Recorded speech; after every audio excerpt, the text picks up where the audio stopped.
जय Hind defence aspirants. मैं दिव्यांशु पांडे स्वागत करता हूं आपका हमारे इस सेशन में, जहां पर हम बात करेंगे भारत के द्वारा दिए गए सख्त बयान की, जिस पर भारत ने पाकिस्तान को एक बार फिर से लताड़ लगाई है।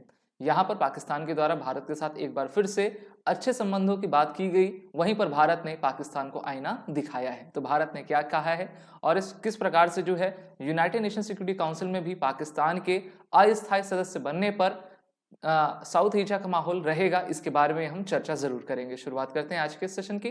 देखिए, भारत का पड़ोसी चीन है और पाकिस्तान है, तो दोनों से ही विवाद भारत के चल रहे हैं और अभी काफी ताजा विवाद आपके उत्पन्न हुए हैं। वहीं पर भारत के द्वारा पाकिस्तान को जवाब दिया गया है। पाकिस्तान के जो डिप्टी प्राइम मिनिस्टर हैं, जिनका नाम डिप्टी प्राइम मिनिस्टर और ये फॉरेन मिनिस्टर भी हैं, जिनका नाम इशाक डर है, उनके द्वारा कहा गया कि देखिए, भारत हमारा पड़ोसी है और इस कारण से भारत से हमको जो है अच्छे संबंध बनाने होंगे, हमको ट्रेड रिलेशंस बेहतर करना होगा। और इन्होंने एक कोट का भी इस्तेमाल किया है। इन्होंने कहा कि Afghanistan is our brother, we want strong ties with India, it takes two to tango, if there is goodwill we are ready for trade. तो अब देखिए, पाकिस्तान की इकोनॉमी है वो काफी खस्ता हालत में है, जिसके बारे में हम अभी जरूर डिस्कशन करेंगे। तो इन्होंने कहा कि देखिए, it takes two to tango.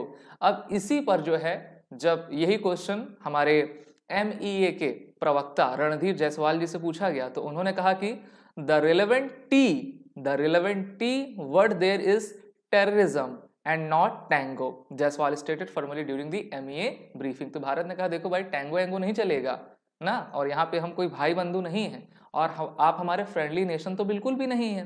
तो सबसे पहले बात होगी तो आतंकवाद पर बात होगी, और किस आतंकवाद पर? जो आतंकवाद आप फैलाते आए हुए हो, जिसका सहारा आप लेते हो। अब आपको ट्रेड की याद आ रही है, जब आपकी इकोनॉमी की खस्ता हालत हो चुकी है। पाकिस्तान को अफगानिस्तान से उतना तो फायदा है नहीं, क्योंकि अफगानिस्तान की मार्केट पहले से बैठी हुई है और तालिबान के आने के बाद से अफगानिस्तान की और भी खस्ता हालत है। कुछ उसी प्रकार से पाकिस्तान की इकोनॉमी भी है। तो पाकिस्तान चाहता है कि भाई अब हम कहाँ से ट्रेड करें। तो अब वो भारत से चाह रहे हैं कि भारत के साथ आपका ट्रेड हो, तो इसलिए इन्होंने कहा टू टू टैंगो। तो भारत ने कहा देखिए, वो जो टू में जो टी है वो आपका टैंगो नहीं बल्कि टेररिज्म पर आपका आधारित है। Dar's statement made during a meeting with journalist at the foreign office indicated that diplomatic progress requires a mutual effort from both countries. He explained that for normalization of relations, both Bharat and Pakistan must demonstrate a willingness to engage with each other. सबसे पहले तो पाकिस्तान में हम power centres देखना होगा। एक उनकी politician है, दूसरा उनकी ISI है, तीसरा उसका जो है आपकी आर्मी है। तो अलग अलग ध्रुव उनके बटे हुए हैं।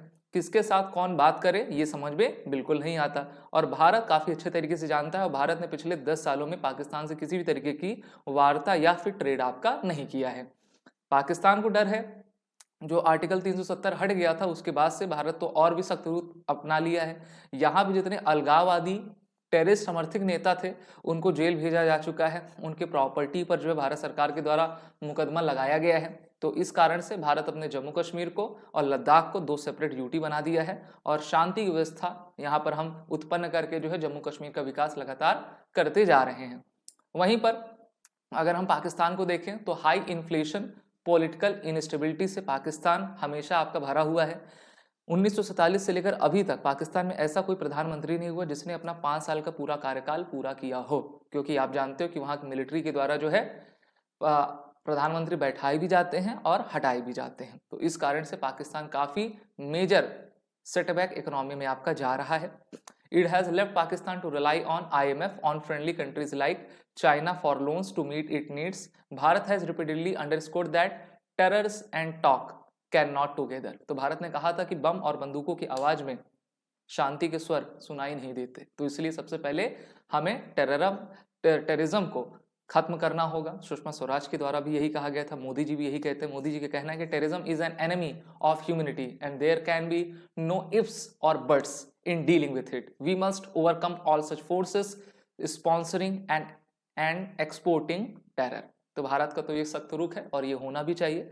अगर कोई देश आतंकवाद फैला रहा है, सबसे पहले वो आतंकवाद को खत्म करे और भारत के विरुद्ध जो वो पॉलिसी अपना रहा है उसको बंद करे, तब हम विचार करेंगे कि हमको क्या करना चाहिए। वहीं पर पिछले साल आपने देखा होगा कि SCO की हेड ऑफ स्टेट लेवल की मीटिंग थी, जहां पर हमारे विदेश मंत्री जयशंकर जी गए हुए थे। इनके द्वारा कहा गया था कि cross border terrorism, extremism and separatism as the 3 evils hindering trade and people to people relations between the countries. यानी कि उन्होंने 3 राक्षसों की बात की। सबसे पहला तो क्रॉस बॉर्डर टेररिज्म, जो कि पाकिस्तान करता है और पाकिस्तान का सपोर्ट चीन करता है, एक्सट्रीमिज्म और सेपरेटिज्म, ये 3 एवल्स हैं और जब तक ये रहेंगे तब तक ये trade, people to people exchange में हमेशा बाधक आपके बने रहेंगे। यहाँ पर आप पाकिस्तान का एनुअल चेंज देख सकते हो, 23 का, 24 का भी इसी तरीके से है, 0 में नहीं बल्कि -0 में ये चल रहे हैं, तो इनका कोई भविष्य का पता नहीं है। दूसरे देशों से पैसा मांग कर ये जो है सांस ले रहे हैं, यानी कि पाकिस्तान की जो इकोनॉमी है वो वेंटिलेटर पर आपकी है और ये कुछ भी करने को सक्षम नहीं है। अभी देखिए पाकिस्तान को 1 जनवरी 2025 को यूएनएससी में पाकिस्तान सदस्य बना। पाकिस्तान को 2 साल की अस्थायी सदस्यता, पाकिस्तान जुलाई में यूएनएससी का बनेगा अध्यक्ष। ठीक है, तो यूएनएससी क्या होती है? यूनाइटेड नेशन सिक्योरिटी काउंसिल होता है, जिसमें टोटल 15 नेशंस होते हैं। 15 में से 10 नॉन परमानेंट होते हैं, जिनका कार्यकाल 2 साल का होता है। तो इस बार पाकिस्तान अस्थायी सदस्य बना है और जुलाई में उसका 1 महीने का अध्यक्ष इसको बनाया जाएगा। वहीं पर 5 आपके परमानेंट मेंबर्स होते हैं। भारत 8 बार तक यूएनएससी में 2 साल का आपका परमानेंट सदस्य आपका रहा है। भारत तो कह रहा है कि देखिए यूनाइटेड नेशंस में काफ़ी बड़े परिवर्तन होने चाहिए और वो बड़े परिवर्तन तभी हो पाएंगे जब हम आपका यूनाइटेड नेशन सिक्योरिटी काउंसिल में जो है कोई बड़ा बदलाव कर सकेंगे। तो ये बात थी और भारत ने काफ़ी अच्छा जवाब दिया है।